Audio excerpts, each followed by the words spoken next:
Terima kasih sudah hadir. Ini acara penting ya karena PKM mulai PKM 115 ini ada beberapa hal yang baru yang harus benar-benar kalian pahami ya karena kita sudah mulai menerapkan apa yang disebut dengan MBKM, Merdeka Belajar. Ya, belajarnya agak bebas gitu ya. Kegiatan-kegiatan di luar prodi itu akan bisa dikonversi menjadi SKS. Ini yang poin penting yang harus kita pahami saat ini ya. Kegiatan-kegiatan itu bisa dikonversi menjadi SKS mata kuliah tertentu.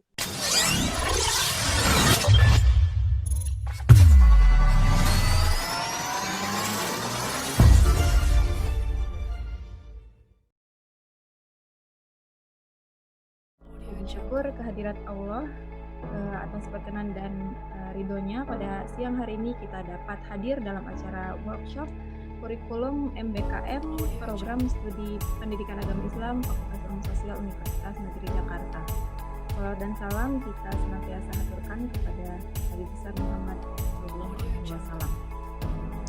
Bapak Ibu hadirin dan rekan-rekan mahasiswa, acara yang pertama yaitu sambutan dari Koordinator Prodi Pendidikan Agama Islam FIS UNJ kepada Ibu Dr. Izatul Mardini MA, dipersilakan. Jadi mahasiswa semuanya, ini ada hal baru di semester 115 ini dan mungkin akan selanjutnya ya.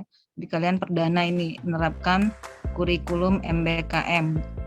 Meskipun ini agak di tengah jalan ya, setelah ada surat edaran rektor untuk memperpanjang PKM sampai akhir semester, artinya 6 bulan. Oke.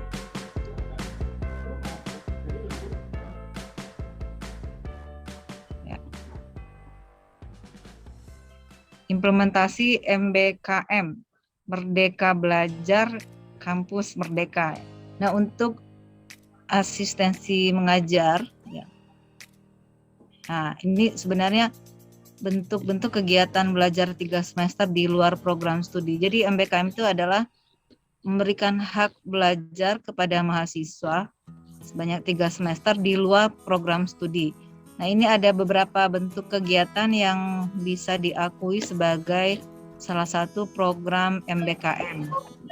Di pertukaran pelajar, magang atau praktik kerja, asisten mengajar di satuan pendidikan. Nah, ini yang salah satunya adalah praktik keterampilan mengajar di sekolah yang kalian sedang lakukan saat ini. Terus penelitian, riset, proyek kemanusiaan. Ibu yang Bapak Ibu dan teman-teman yang saya hormati, sebetulnya saya yakin apa yang teman-teman semua dapatkan di mata kuliah dari metode, kemudian dari pengembangan media dan teknologi PAI itu sudah teman-teman dapatkan sebagai modal untuk nanti terjun di sekolah. Dan banyak paradigma yang berubah dari apa yang dulu sifatnya klasikal atau konvensional, di mana sekarang teman-teman lebih banyak menggunakan media berbasis teknologi. Nah, itu yang mungkin akan lebih saya fokuskan, bagaimana teman-teman memanfaatkan berbagai media sosial yang ada dalam berbagai mata pelajaran yang ada di sekolah. Ya, kalau boleh saya sedikit sharing pengalaman bagaimana metode atau model pembelajaran yang sering digunakan ya, tentunya setiap materi akan berbeda-beda kebutuhan metodenya. Tentu mungkin yang paling efektif kalau menurut saya selama ini adalah metode ceramah, tapi ceramahnya juga yang plus ditambahkan dengan metode yang lain. Karena sebagaimana mungkin tentu harus ada penjelasan langsung dari guru mata pelajarannya. Kebetulan di kurikulum sebelumnya kan kurikulum 13, namun tahun ini kebetulan sekolah saya ikut sekolah penggerak, jadinya menerapkan sistem Merdeka Belajar yang mungkin diterapkan juga di kampus kita.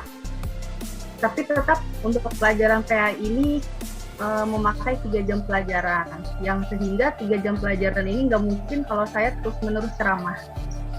atau terus bicara cukup menguras energi gitu ya Bapak Ibu, dan juga belum tentu anak-anak itu akan memahami seluruh materi yang kita sampaikan dengan 3 jam full itu kita menerangkan, sehingga metodenya ini saya sering mengkombinasikan dengan hal yang lain seperti diskusi atau role play atau membuat suatu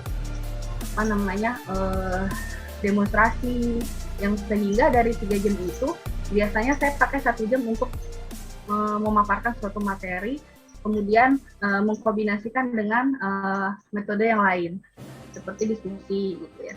Nah, identifikasi lembaga pendidikan ya atau perusahaan yang sesuai dengan karakteristik kompetensi yang ingin dicapai atau telah ditetapkan. Nah, dalam kurikulum MBKM. Jadi teman-teman juga nanti bisa merujuk ya, salah satu referensi yang menjadi bahan pertimbangan adalah kurikulum dari MBKM itu sendiri.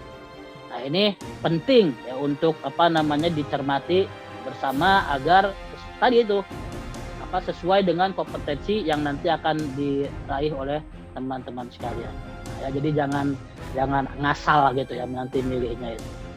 Nah, kalau memang sudah ditetapkan nanti lembaganya atau perguruan tingginya ya kampusnya ya syukur-syukur terakreditasi atau paling nggak punya nama seperti kampus kita begitu kan ya. Walaupun misalnya rankingnya nggak tinggi-tinggi amat ya, tapi nggak apa-apa ya, yang penting kan betul-betul bermanfaat untuk kompetensi yang ingin kita capai ya. Nah, oleh karena itu kalau sudah ditentukan ya, lembaganya, nah kita tinggal membuat kesepakatan